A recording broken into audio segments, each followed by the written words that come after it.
Baik, bismillahirrahmanirrahim. Assalamualaikum warahmatullahi wabarakatuh. Jumpa lagi dengan saya di Abil Maiwa Channel. Jadi teman-teman, channel ini merupakan channel pendidikan tempat kita berbagi tentang aplikasi pendidikan, Microsoft Office, serta tips dan triks komputer. Jadi pada video kali ini Bapak Ibu ya, kembali lagi admin akan mengupdate informasi terbaru terkait dua info yang dinantikan 193.954 guru yang lolos passing grade di bulan Juni dan Agustus 2022.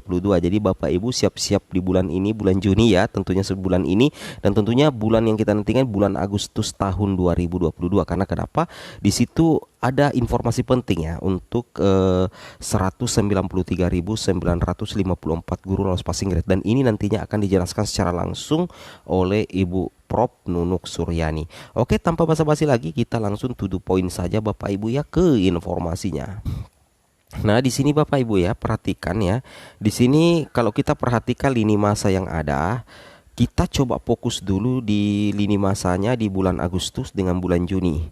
Ini 2 bulan ya. Ini 2 bulan, yaitu di bulan Juni dan bulan Agustus itu ada, kalau kita perhatikan secara detail, ada kegiatan dari Kemendikbudristek yang sangat ya, sangat berpengaruh terhadap nasib 193.954 guru yang lolos passing grade seleksi P3K tahun 2021. Ada Bapak Ibu ya. Kenapa teman katakan?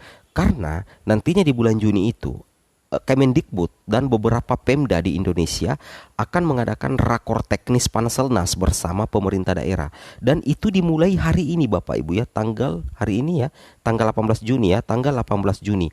Karena di sini jadwalnya kita perhatikan, jadwal rakor teknis itu adalah 18 Juni sampai tanggal 21 Juni di Semarang ya. Jadi di Semarang, Jateng, daerah istimewa Yogyakarta dan Kalimantan yang menghadiri. Nah, untuk bulan ini Juni itu full rakor teknis. Nah, mungkin Bapak Ibu ada yang bertanya, kira-kira apa tujuan dari rakor teknis itu? Kalau kita mengacu di undangannya kemarin yang sempat kita posting di channel YouTube ini, Bapak Ibu pasti memahami bahwa salah satu inti dari rakor teknis itu adalah adanya upaya konsolidasi Bapak Ibu ya, antara Kemendikbudristek dengan Pemda di Indonesia agar bisa memaksimalkan kuota pusat ya. Kuota pusat yang disediakan sebesar 970.000 ya, 410, agar nantinya 193.954 guru honorer lolos passing grade itu bisa tercover Bapak Ibu ya di tahun 2022 ini. Dan logikanya kalau misalkan nanti ini berhasil di bulan Juni dan Pemda sepakat misalkan nantinya di bulan Agustus itu, Kemendikbud mengharapkan pengangkatan 193.954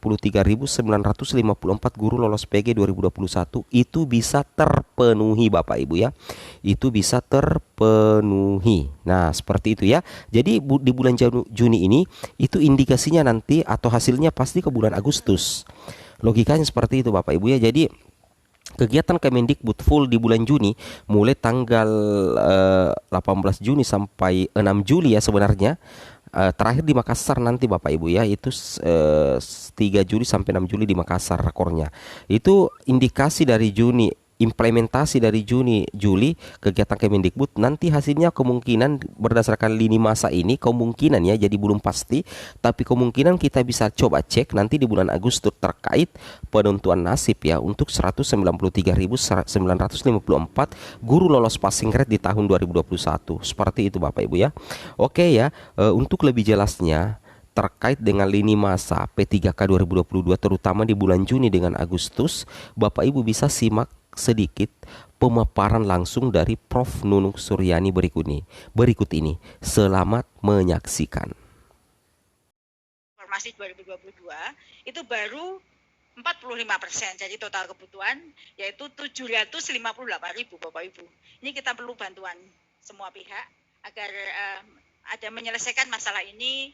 Dari sisi penganggarannya ada, dari keinginan daerah ada, dan oleh karena itu kami akan melakukan tadi coaching klinik, pertemuan teknis dengan daerah yang sudah terdaftar di 5 region. Tanggalnya sudah ada seperti itu dijadwal di bulan Juli. Kita mengikuti lini masa ini, harapannya nanti di Agustus 193.000 itu bisa terpenuhi. Jadi sudah ada misalnya 18 sampai 21 Mei di Semarang, selanjutnya ada di dan seterusnya. Lanjut Mas. Oh ya sebentar, lanjut.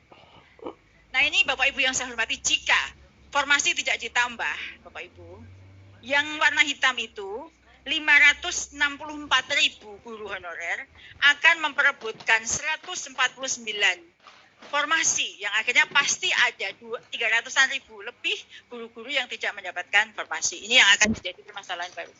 Terakhir, seperti yang tadi disampaikan oleh Pak Robert, bahwa kami pun juga ada membuka layanan helpdesk, dan itu orangnya ada, ruangnya di dekat saya. Mereka menjawab semua pertanyaan, baik melalui telepon langsung, bisa melalui ada call center, ada melalui Telegram, dan bisa juga melalui website kita.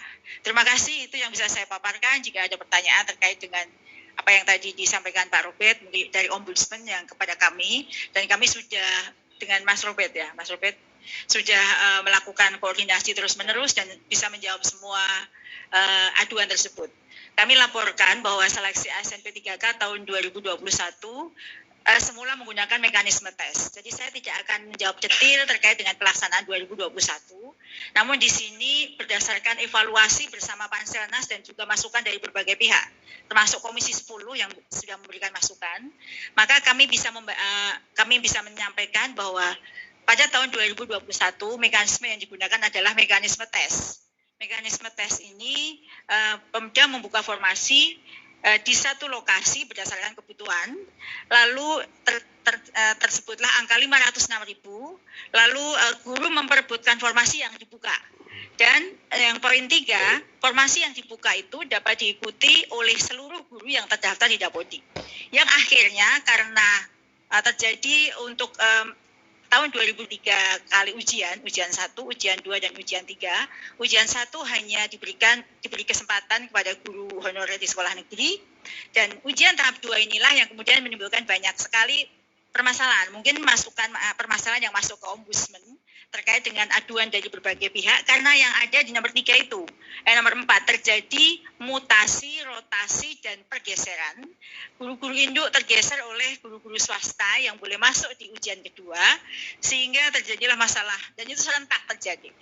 Kemudian catatan lagi, banyak juga aduan mungkin ya Pak Robert terkait dengan hal ini, karena banyak guru yang merasa sudah senior, merasa pengalamannya yang banyak, tapi kalah. Karena mekanisme atau pelaksanaan ujian di ASN P3K tahun 2021 itu hanya yang diuji adalah kompetensi melalui ujian.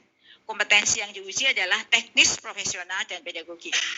Sehingga tentu banyak kendala teknis mungkin yang terjadi, sehingga banyak guru-guru yang pengalaman yang lama, yang mempunyai pengalaman merasa dia punya kemampuan mengajar atau punya pengalaman yang lama yang tadi disebut oleh Pak Robert afirmasi tadi, kemudian banyak yang tergeser. Dan ini yang terjadi di 2021. Lalu berdasarkan diskusi mendalam ya dengan Pak Deputi di Menpan dan BKN, dan juga dengan berbagai masukan dari Panja seleksi ASN P3K guru dari Komisi 10, maka diskusi itu menemukan hasil mekanisme baru untuk seleksi ASN P3K 2022. Yang mana di sini bedanya adalah Pemda membuka formasi berdasarkan kompetensi dari guru yang sudah lulus passing grade. Nanti di slide berikutnya saya sebutkan bahwa kita memiliki 193.000 lebih guru yang ikut seleksi tahap 1 yang sudah lulus passing grade yang belum ditempatkan. Kemudian formasi melekat pada guru di sekolahnya, kemudian diikuti oleh guru yang saat ini ada di Dapodik, kemudian tidak terjadi nantinya karena memberikan ruang pada guru di sekolah induk melekat pada di sekolahnya, maka dipastikan tidak ada terjadi pergeseran lagi, ada guru induk yang tergeser oleh guru di sekolah lain. Kemudian kompetensi mempertimbangkan dimensi. Jadi untuk seleksi yang kedua ini untuk tahun 2022 nanti Pak Apa yang akan menjelaskan lebih detail, itu mempertimbangkan semua kompetensinya termasuk kompetensi profesional, pedagogik, sosial, dan kepribadian. Karena nanti mekanisme ada tiga bentuk mekanisme. Kemudian menggunakan mekanisme penempatan dan uji kompetensi. Itu perbedaan atau perubahan mekanismenya. Kemudian berikutnya